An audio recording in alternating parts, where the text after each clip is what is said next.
ಎಫೆಸಿ 5:27 ತನ್ನನ್ನು ಒಪ್ಪಿಸಿಕೊಟ್ಟರು, ತನ್ನನ್ನು ತಾನು ಒಪ್ಪಿಸಿಕೊಟ್ಟಿದ್ದಾನೆ ಮರಣಕ್ಕ.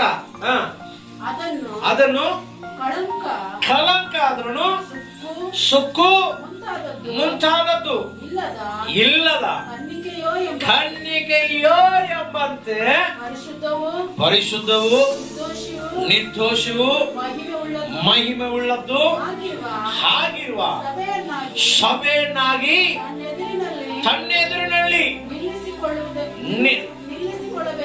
ನಿಲ್ಲಿಸಿಕೊಳ್ಳಬೇಕೆಂದು ವಾಕ್ಯೋಪದೇಶ ಸಹಿತವಾದ ಜಲ ಸ್ನಾನವನ್ನು ಮಾಡಿಸಿ ಶುದ್ಧ ಮಾಡಿದನು. ಹಲ್ಲೆಲೂಯಾ. ನಿಮಗೆ ನಾವು ಏನ್ ಮಾಡ್ತೀವಪ್ಪ, ವಾರ ವಾರ ಇಲ್ಲಿ ಬಂದ್ರಂದ್ರೆ ನಿಮ್ಮ ಎಲ್ಲ ಕೆಟ್ಟ ಅಭ್ಯಾಸಗಳು, ಎಲ್ಲ ದುರ್ಭ್ಯಾಸಗಳು, ನಿಮ್ಮಲ್ಲಿ ಶರೀರ ಕರ್ಮಗಳೆಲ್ಲ ಹೋಗ್ಬೇಕಂತೇಳಿ ಈ ವಾಕ್ಯದಿಂದ ನಿಮ್ಮನ್ನ ಏನ್ ಮಾಡ್ತೀವಿ, ಜಲ ಸ್ನಾನ ಮಾಡಿಸಿ ಅಂದ ಚಂದವಾಗಿ ಇರ್ಬೇಕಂತ ನಾವು ನಿಮ್ಗೆ ಪೌಡ್ರು ಹತ್ತಿ ಬೇರೆಲ್ಲ ಹಚ್ಚಿ ನಾವು ನಿಮ್ಗೋಸ್ಕರ ಇದ್ದೀರಿ. ಬೇರೆಲ್ಲ ಹಚ್ಕೊಂಡಾಗ ನಿಮ್ಗೆ ಏನಾಗೈತಿ, ಪೌಡ್ರ್ ಹಚ್ಕೊಂಡಾಗ ಏನಾಗೈತಿ, ಸ್ನಾನ ಮಾಡಿಸ್ಕೊಂಡಾಗ ನಿಮ್ಗೆ ಏನಾಗೈತಿ. ನೀವಾಗಿ ಸ್ನಾನ ಮಾಡಿಸ್ಕೊಂಡಿಲ್ಲ ಅಂತಂದ್ರೆ ಹೆಂಗ ವಾಸನ ಬರ್ತಿರೋ, ವಾಕ್ಯ ಕೇಳಿಲ್ಲ ಅಂತಂದ್ರೆ, ವಾರ ವಾರ ದೇವರ ಮಂದಿರಕ್ಕೆ ಬಂದಿಲ್ಲ ಅಂದ್ರೆ ನಿಮಗೂ ಕೂಡ ದುರ್ವಾಸನೆಯಿಂದ, ಇಹಲೋಕ ಶರೀರ ಕರ್ಮಗಳಿಂದ ನಾವೇನ್ ಮಾಡ್ತೀವಿ ಗೊತ್ತಾ, ದುರ್ವಾಸನೆ ಬಂದು ಯಾರಿಗೂ ನಾವು ಒಳ್ಳೆದಾಗಿ ಕಾಣಿಸೋದಿಲ್ಲ. ಕಾಣಿಸ್ತೀವ? ನೀನು ಸ್ನಾನ ಮಾಡಿಲ್ಲ ಒಂದು ವಾರ, ಸ್ನಾನ ಮಾಡದಂಗಿದ್ರೆ ನೀವು ಹೆಂಗಿರ್ತೀರಾ, ನಿನ್ನ ವಾಸನೆ ನಿನಗೆ ಆಗುದಿಲ್ಲ, ಆಗ್ತದ ಆಗುದಿಲ್ಲ. ಮತ್ತೆ ನೀನು ವಾಕ್ಯದಿಂದ ನಿನ್ನ ಶುಭ್ರಪಡಿಸ್ಕೊಂಡಿದ್ರೆ ನೋಡುವವ್ರಿಗೆ, ಗಂಡಗೆ ಏತಿಗೆ ಗಂಡ, ಮಕ್ಕಳು ತಂದೆ ತಾಯಿಗಳು ಮಕ್ಕಳಿಗೆ ಹೆಂಗ ಕಾಣಿಸ್ತೀರಾ. ನಿಮ್ಮ ಶರೀರ ಕರ್ಮಗಳಲ್ಲಿ ನೀವು ಕಾಣಿಸಿದ್ರೆ ಮಕ್ಕಳು ನಿಮ್ಮ ನೋಡಿ ಅಸಹಿಸ್ಕೊಂತೀರಾ, ಇಲ್ಲ ಪ್ರೀತಿ ಮಾಡ್ತಾರ. ಮಕ್ಕಳು ತಂದೆ ತಾಯಿ ನೋಡಿ ಅಸಹಿಸ್ಕೊಂತಾರ, ಇಲ್ಲ ಪ್ರೀತಿ ಮಾಡ್ತಾರ. ಇಲ್ಲ ಮಕ್ಕಳು ಆ ತರ ಇದ್ರೆ ತಂದೆಗಳು ಅಸಹಿಸ್ಕೊಂತಾರ, ಪ್ರೀತಿ ಮಾಡ್ತಾರ. ಇಲ್ಲ ಗಂಡ ಆ ತರ ಇದ್ರೆ ಏತಿ ಹೋಗಿ ಅಸಹಿಸ್ಕೊಂತ, ಇಲ್ಲ ಪ್ರೀತಿ ಮಾಡ್ತ. ಗಂಡ ಹೋಗಿ ಏತಿ ನೋಡಿ ಅಸಹಿಸ್ಕೊಂತಾನ, ಇಲ್ಲಂದ್ರೆ ಪ್ರೀತಿ ಮಾಡ್ತಾನ. ಯೋಚನೆ ಮಾಡ್ಬೇಕು. ನಾವು ದೇವರ ವಾಕ್ಯದಿಂದ ನಾವು ಶುಭ್ರಪಡಿಸ್ಕೊಂಡಿಲ್ಲಂದ್ರೆ ಈ ಕರ್ಮ ಫಲದಿಂದ ನಾವು ಅಸಹ್ಯವಾಗಿರ್ತೀವಿ. ನೋಡುವವ್ರಿಗೆ ಮನೆ ಒಳಗ, ಬೀದಿ ಒಳಗ, ಊರಿ ಒಳಗ ಜನರಿಗೆ ಅಸಹ್ಯ. ಕುಡ್ಕೊಂಡು ನೋಡಿ ಯಾರನ್ನ ಆನಂದ ಪಡ್ತಾರ, ಏನಪ್ಪ ಇವನು ಬಾಳ, ಆದ್ರೆ ಇವ್ರಿಗೆ ಏನಾಗೈತೆ, ಅವನು ಅಸಹ್ಯ. ಹೌದಲ್ವಾ? ಕೆಟ್ಟ ಚಾಲಗಳು, ಹೊಟ್ಟೆಕಿಚ್ಚು, ಅವ್ರ ಮೇಲೆ ಇವ್ರ ಮೇಲೆ ಸುಮ್ಮನೆ ಅಪರಾಧಗಳು ಹೋಗ್ತಿದ್ರೆ ಅವ್ರು ನೋಡಿ ಏನಂತಾರ, ಹಬ್ಬ ಇವ್ರು ಚೆನ್ನಾಗಿ ಎಲ್ಲರ ಮೇಲೆ ನಿಂದಗಳು ಬೇಸಾಗ್ತೀನಿ, ಅಪರಾಧ ಬೇಸೋ ಓಡಿಸ್ತೀನಿ ಅಂತ ಹೇಳಿ ನಕ್ಕಂತ ಕುತ್ಕೊಂತೀವ, ನಗಕಂತ ಕುತ್ಕೊಂಡಾಗುತ್ತೆ. ಅಸಹ್ಯ ಇವನೇ ಎಲ್ಲ ಹೊಟ್ಟೆಕಿಚ್ಚು ಮಾತಾಡ್ತಾನ ಅಂತೇಳಿ ಎಲ್ಲರೂ ಅಸಹಿಸ್ತಾರೆ. ಅದಕ್ಕೆ ವಾಕ್ಯದಿಂದ ನಿಮ್ಮ ಶರೀರ ಕರ್ಮಗಳು ಹೋಗ್ಬೇಕು. ಅದು ಹೋದ್ರೇನೆ ಆತ್ಮ ಫಲ ಬರುತ್ತೆ. ಆಮೇಲೆ ಪರಿಶುದ್ಧತೆಗ ಪಾಪಕ್ಕ ಏನು ಸಹವಾಸ ಇರೋದಿಲ್ಲ. ನಾವು ಪರಿಶುದ್ಧವಾಗಿ ನಾವು ಬದುಕಬೇಕು, ಇಲ್ಲಾಂದ್ರೆ ಪಾಪಿಯನ್ನಾಗಿ ಬದುಕಬೇಕು. ಎರಡಾಗಿ ಬದುಕುತ್ತೀನಿ ಅಂದ್ರೆ ಆಗುದಿಲ್ಲ. ಸಭೆಯಲ್ಲಿ ಪರಿಶುದ್ಧವಾಗಿರ್ತೀನಿ, ಮನೆಗೆ ಹೋದ್ಮೇಲೆ ಪಾಪಿ ಆಗಿರ್ತೀನಿ ಅಂದ್ರೆ ಅದು ದೇವರು ಒಪ್ಪುದಿಲ್ಲ. ನಾವು ಒಂದೇ ಜೀವನ ಮಾಡ್ಬೇಕು. ಆಮೇಲೆ ಅಲ್ಲೆಲ್ಲೂಯ್ಯ. ನಾವು ದೇವರ ಸನ್ನಿಧಿಗೆ ಬಂದ್ರೆ ಕಂಪಲ್ಸರಿ ಅಂದ್ರೆ ಖಂಡಿತವಾಗಿ ನಾವು ಅಭಿವೃದ್ಧಿ ಹೊಂದಬೇಕು. ಆಮೇಲೆ ಅಭಿವೃದ್ಧಿ ಹೊಂದಕ್ಕೆ ಅಡ್ಡು ಏನಿದ್ರೆ ಅದನ್ನು ನೀವೇನ್ ಮಾಡ್ಬೇಕು ಗೊತ್ತಾ, ತೆಗೆದುಹಾಕಬೇಕು. ದೇವರ ಆಲಯಕ್ಕೆ ಬರೋಕೆ ಏನ್ ಆಟಂಕವಿದೆ, ಮಂದಿರದಲ್ಲಿ ಪ್ರಾರ್ಥನೆ ಕುತ್ಕೊಳಕ್ಕೆ ಏನ್ ಆಟಂಕವಾಗಿದೆ, ಮನೆಯಲ್ಲಿ ಪ್ರಾರ್ಥನೆ ಕುತ್ಕೊಳಕ್ಕೆ ಏನ್ ಆಟಂಕವಾಗಿದೆ, ನಿನ್ನ ಶರೀರ ಕರ್ಮಗಳಿಗೆ ಏನ್ ಅಡ್ಡ ಬರ್ತಿದ್ದವು, ಆಲೋಚನೆಗಳು ಏನ್ ಅಡ್ಡ ಬರ್ತಿದ್ದವು. ಈ ಶರೀರ ಕರ್ಮ ಏನ್ ಮಾಡೋದು ಗೊತ್ತಾ, ನೀನು ನರಕಕ್ಕೂ ಕರ್ಕೊಂಡು ಹೋಗ್ಬಿಡುದು. ಆತ್ಮ ಫಲವು ನಿಮ್ಮನ್ನು ನಿತ್ಯ ಜೀವ ಕರ್ಕೊಂಡು ಹೋಗ್ತದೆ. ಆಮೇಲೆ ನೀವು ನಿತ್ಯ ಜೀವಕ್ಕೆ ಹೋಗ್ತೀರಾ, ನರಕಕ್ಕೆ ಹೋಗ್ತೀರಾ? ಜೀವಕ್ಕೆ ಹೋಗ್ಬೇಕಂತ ನಮ್ಮ ಪ್ರಯಾಸ. ಅದಕ್ಕೋಸ್ಕರ ದಿನ ದಿನ ನಮ್ಮನ್ನ ಏನ್ ಮಾಡ್ಕೋಬೇಕಂದ್ರೆ ಸರಿ ಮಾಡ್ಕೋಬೇಕು. ಆಮೇಲೆ ಅಲ್ಲೂಯ್ಯ ಶುದ್ಧಪಡಿಸ್ಕೋಬೇಕು.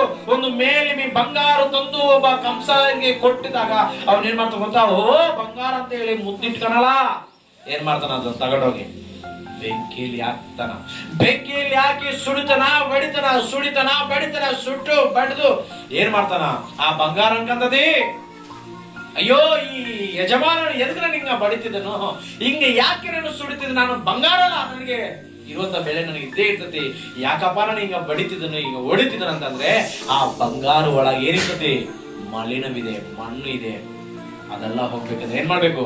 ಸುಡಬೇಕು, ಆಮೇಲೆ ಹೊಡಿಬೇಕು, ಆಮೇಲೆ ಅದಕ್ಕೊಂದು ರೂಪವು ಹಾಕಬೇಕು. ಆಮೇಲೆ ಇವತ್ತು ನಾವು ಕೂಡ ಈ ಲೋಕದ ಕರ್ಮ ಫಲಗಳಿಂದ, ಶರೀರ ಕರ್ಮಗಳಿಂದ ನಾವು ಬದುಕುತ್ತಿದ್ವಿ. ಆದ್ರೆ ದೇವರು ತನ್ನ ಆಲಯದಲ್ಲಿ ಏನ್ ಮಾಡ್ತಿದ್ರು? ನಿಮ್ಮನ್ನು ತನ್ನ ಬೆಂಕಿಲಿಂದ, ಆಮೇಲೆ ವಾಕ್ಯವು ಅದು ಬೆಂಕಿಯಾಗಿದೆ, ವಾಕ್ಯವು ಸ್ತುತಿಯಾಗಿದೆ, ವಾಕ್ಯವು ಸೊಪ್ಪಾಗಿದೆ, ನಿಮ್ಮನ್ನು ಶುಭ್ರಪಡಿಸ್ಬೇಕು. ಆಮೇಲೆ ವಾರ ವಾರ ವಾರ ವಾರ ವಾರ ವಾರ ವಾರ ವಾರ ನಿಮ್ಮನ್ನು ತಿಕ್ಕಿ ನಿಮ್ಮನ್ನು ಶುಭ್ರಪಡಿಸಿದಾಗ ಆ ಶುಭ್ರಪಡುವಂತ ಸಮಯದಲ್ಲಿ ನಿಮಗೆ ಸಂತೋಷವಿರ್ತದೆ. ನಾನು ಅನ್ಕೊಳ್ತಾ ಇದ್ದೆ, ನಿಮಗೆ ನೋವಾಗ್ತದೆ, ನಿಮ್ಮ ಹೃದಯ ಗಾಯವಾಗ್ತದೆ.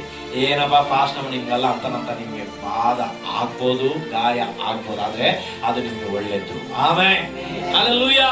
ನೀನು ಎಷ್ಟು ಗಾಯ ಹೊಂದಿದ್ಯೋ, ಎಷ್ಟು ಬಾಧೆ ಪಡ್ತಿದ್ಯೋ, ಎಷ್ಟು ನಲಿ ಹೋಗ್ತೀಯೋ, ಎಷ್ಟು ಬಾಧೆ ಪಡ್ತಿದ್ಯೋ, ಅಷ್ಟು ನಿನ್ನಲ್ಲಿ ಒಂದು ಕ್ರಿಸ್ತನ ಸ್ವಭಾವ ಬಂದು ಬರ್ತದೆ. ನಿಮ್ಮ ಶರೀರ ಕರ್ಮಗಳು ಬಿಟ್ಟು ಬದುಕಬೇಕಂತ ಆಲೋಚನೆ ಬರುತ್ತೆ. ಆಮೇಲೆ ಹಲ್ಲೆಲೂಯಾ. ಚರ್ಚಿಗೆ ಬರುವವನು ದೇವರ ಸ್ವಭಾವ ಬರಬೇಕಂತ ಹೇಳಿ ಆಸೆ ಪಡಬೇಕು. ಇಲ್ಲಿ ವಾಕ್ಯ ಏನಾಗಿತ್ತು? ಅಪೊಸ್ತಲರು ಬೋಧ ಮಾಡಿದಾಗ ಅವರ ಹೃದಯಗಳಲ್ಲಿ ಗೊಡ್ಲಿ ತಗೊಂಡು ಕಡಿದಂಗ ಆಗ್ಬಿಡುತ್ತಂತೆ. ಹೆಂಗ ಗೊಡ್ಲಿ ತಗೊಂಡು ಕಡಿದ್ರೆ ಹೆಂಗ ನೋವು ಬರ್ತೋ ಹಂಗ ನೋವು ಬಂತು. ಆ ನೋವಿಗೆ ಏನಾಗಿದೆ ಗೊತ್ತಾ? ಇಡೀ 3,000 ಜನ ಬಂದ್ ಏನ್ ಮಾಡಿ ಗೊತ್ತಾ?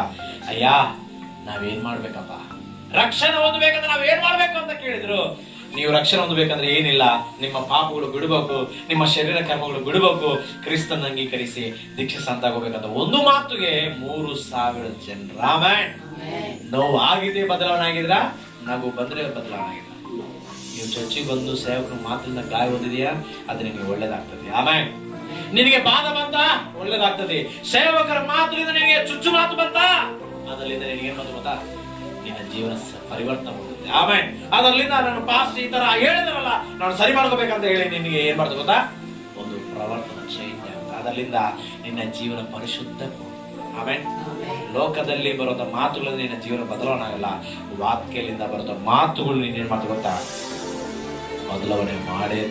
ಆಮೇಲೆ ಯಾಕಂದ್ರೆ ಇವತ್ತು ನಿಮ್ಮ ಮುಂದೆ ಸೇವಕನಾಗಿದ್ದೀನಿ ಅಂದ್ರೆ ಎಷ್ಟು ಮಾತುಗಳು, ಎಷ್ಟು ವಾಕ್ಯ ನಮ್ಮನ್ನು ಚುಚ್ಚಿದಾಗ ಅದನ್ನು ಸರಿ ಮಾಡ್ಕೊಂಡು ನಿಮ್ಮ ಮುಂದೆ ನಾವು ಜೀವಿಸಿದ.